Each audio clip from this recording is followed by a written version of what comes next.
Oscar, may I ask you, do you expect an agreement with the opposition soon? Might meet you after.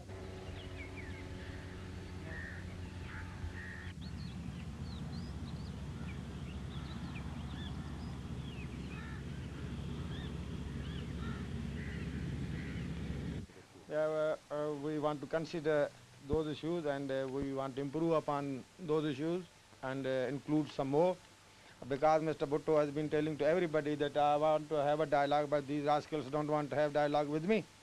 So we want to give him a proper dialogue and we want to prove to you and to everybody else abroad and inside the country that he is the real rascal and not we.